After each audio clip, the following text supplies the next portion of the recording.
سادتي وسادتي طاقتكم بكل خير.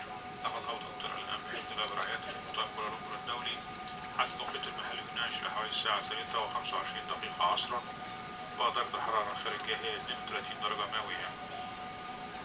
راحتكم وسلامتكم، يجب البقاء جالسين في مقاعدكم إلى